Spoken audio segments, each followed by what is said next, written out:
ഈ CKCയുടെ ദേഹം ഒന്ന് നുള്ളി നോവിച്ച ഒറ്റ ഒരുത്തനെയും മരണവെപ്രാളം അറിയിക്കാതെ CKC വിട്ടിട്ടില്ല. അതാണ് ചരിത്രം. ആ ചരിത്രം ആവർത്തിക്കും ഗൗതമിന്റെ കാര്യത്തിൽ. നിന്ന് വളവളാന്ന് സംസാരിക്കാതെ വേഗം മാറ്ററിലേക്ക് വാ CKC.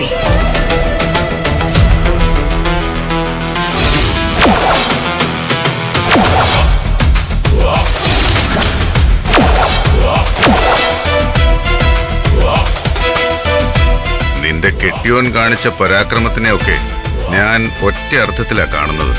പരാജയപ്പെട്ടവൻ ആ പരാജയ ഭീതിയിൽ നിന്ന് കരകയറാൻ ശ്രമിക്കുകയും ചവിട്ടേറ്റ് വീണ്ടും വീണ്ടും തോൽവിയിലേക്ക് വീഴുകയും ചെയ്തപ്പോ ഉണ്ടായ ഫ്രസ്ട്രേഷൻ, അതല്ലേ അവൻ ഇന്നലെ തീർത്തത്. നിന്റെയൊക്കെ ഒരു പെർജറി കേസ്. കൃത്യമായൊരു സാക്ഷിയെ പോലും ഹാജരാക്കാനില്ലാതെ ആ ഹർജി കൊണ്ടുവന്ന് കോടതിയുടെ ശിപായിയെ ഏൽപ്പിക്കാൻ പോലും പറ്റില്ല നിനക്ക്, അറിയോ? നീയൊക്കെ എന്താ കരുതിയത്? പവിത്രൻ നിനക്കൊക്കെ അനുകൂലമായി മൊഴി തരുമെന്നോ? CKCയും ജ്യോതിർമയും പറഞ്ഞിട്ടാണ് പ്രണവിനെ പിടിച്ചുകൊണ്ടുപോയി പൂട്ടിയിട്ടതെന്ന് അവൻ കോടതിയിൽ വന്ന് ഛർദ്ദിച്ചു വെക്കുമെന്നോ? പവിത്രൻ വരില്ല. അങ്ങനെ ചിന്തിച്ചാൽ തന്നെ ജയിലിലെ സെല്ലിൽ കിടന്ന് പാതി മയക്കത്തിൽ അവന്റെ ഭാര്യയുടെയും കുഞ്ഞിന്റെയും ശവശരീരം സ്വപ്നം കണ്ട് ഞെട്ടി ഉണരും പവിത്രൻ. പിന്നെ ആ ഡോക്ടർ എന്റെ കസ്റ്റഡിയിൽ കിടന്ന് പ്രണവ് ചത്ത് പണ്ടാരം അടങ്ങണ്ടെന്ന് കരുതി മാത്രമാ ആ ഡോക്ടറെ ചികിത്സിക്കാനായി കൊണ്ടുപോയത്.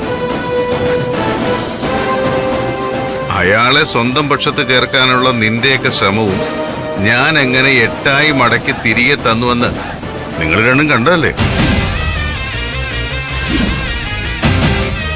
നടക്കില്ല നിധി, നടക്കില്ല. ആകെയുള്ള 2 സാക്ഷികളും അസ്തമിച്ച സ്ഥിതിക്ക് ഇനി ആ പെർജറി കേസുമായി 1 മില്ലിമീറ്റർ മുന്നിലേക്ക് സഞ്ചരിക്കാനാവുന്ന പ്രതീക്ഷ വേണ്ട നിങ്ങൾക്ക്. ഞാനൊന്ന് ചോദിച്ചോട്ടെ വിശിഷ്ടാതിഥി CKCയോട്. സത്യത്തിൽ ഞങ്ങൾ പെർജറി കേസ് ഫയൽ ചെയ്യുന്നു പറഞ്ഞപ്പോ നിങ്ങൾ ശരിക്കും ഒന്ന് ഭയന്നില്ലേ? അതുകൊണ്ടല്ലേ പ്രണവിനെ വീട്ടിലേക്ക് അയച്ച് ആ കേസുമായി മുന്നോട്ട് പോകരുതെന്ന് അമ്മയുടെ മുൻപിൽ യാചിച്ചത്? വലിയൊരു കോംപ്രമൈസ് ഇക്വേഷനാണ് പ്രണവ് മുന്നോട്ട് വെച്ചത്. CKC എന്ന ശാസ്ത്രജ്ഞൻ തയ്യാറാക്കി കൊടുത്ത സമവാക്യം.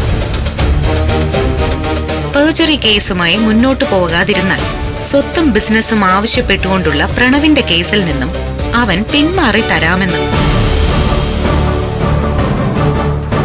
അങ്ങനെ ഒരു സമവാക്യം കൊണ്ടും തനിക്കെതിരെയുള്ള ഞങ്ങളുടെ നീക്കത്തിന് തടയിട്ട് കളയാമെന്നോ സാക്ഷികളെ സ്വാധീനിച്ചും ഭീഷണിപ്പെടുത്തിയും കൂടെ നിർത്തിയെന്ന് കരുതി ഞങ്ങൾ ആയുധം വെച്ച് കീഴടങ്ങുമെന്നോ പ്രതീക്ഷിക്കേണ്ട CKC. ആ കേസുമായി ഞങ്ങൾ മുന്നോട്ട് പോകുമെന്ന് മാത്രമല്ല, ഇനി ഒരു സംഭവം കൂടി പറഞ്ഞുതരാം. അതിഗംഭീരമായി നിങ്ങൾ നിങ്ങളുടെ പിറന്നാൾ ആഘോഷിക്കാൻ പോവല്ലേ?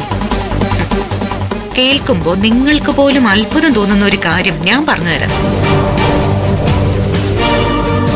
ആ പിറന്നാൾ ഫംഗ്ഷനിലേക്ക് ഈശ്വരമംഗലം ഗ്രൂപ്പ് ഓഫ് കമ്പനീസിന്റെ ചെയർമാൻ ഗൗതം ഗോപിനാഥിനെ എല്ലാ ആദരവുകളോടെയും നിങ്ങൾക്ക് ക്ഷണിക്കേണ്ടി വരും.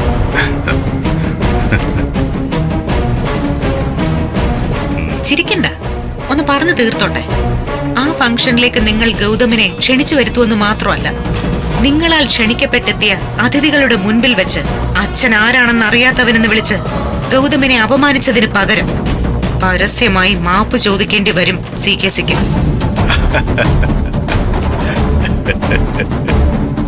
നിന്റെ ഈ വെല്ലുവിളിയുടെ ആവേശത്തിന് കാരണം എന്താണെന്ന് എനിക്ക് നന്നായിട്ടറിയാം.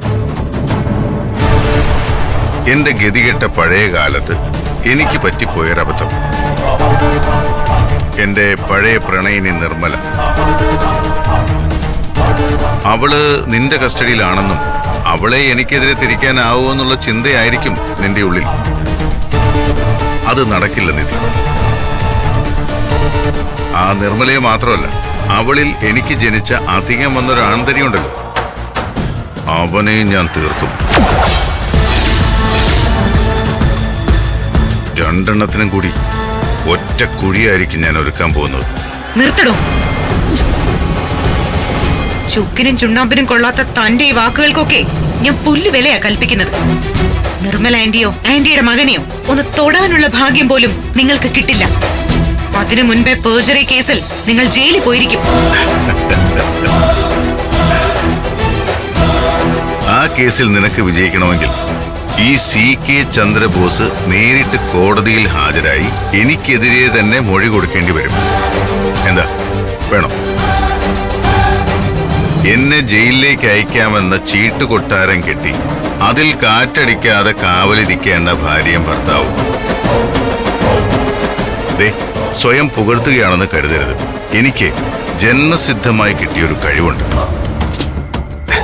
എത്രയൊക്കെ തെറ്റുകൾ ചെയ്താലും അതിൽ നിന്നെല്ലാം ഞാൻ തടിയും തലയും ഊരിപ്പോയിക്കൊണ്ടേയിരിക്കും. തെറ്റുകൾ ചെയ്തു കൂട്ടുന്നതിനെയും ചതിയും തന്ത്രവും കൊണ്ട് അതിൽ നിന്നും രക്ഷപ്പെടുന്നതിനെയും സ്വന്തം കഴിവായി വാഴ്ത്തി പാടുന്നതിൽ നാണം തോന്നുന്നില്ലേ നിങ്ങൾക്ക്? ഇല്ലെന്നേ, ഒരു നാണവും തോന്നുന്നില്ല. വേണമെങ്കിൽ കുറച്ചുകൂടി കൃത്യതയോടെയും വ്യക്തതയോടെയും ഒരു കാര്യം കൂടി പറഞ്ഞുതരാം. അതെ, ഞാൻ തന്നെയാണ് പ്രണവിനെ തട്ടിക്കൊണ്ടു പോകാനുള്ള കഥ മെനഞ്ഞതും തന്ത്രമുണ്ടാക്കിയതും നടപ്പിലാക്കിയതും. അതെന്തിനാണെന്നറിയോ? നിന്റെ കെട്ടിയോൻ ഗൗതം ഗോപിനാഥിനെ അകത്താക്കാൻ വേണ്ടി തന്നെയായിരുന്നു.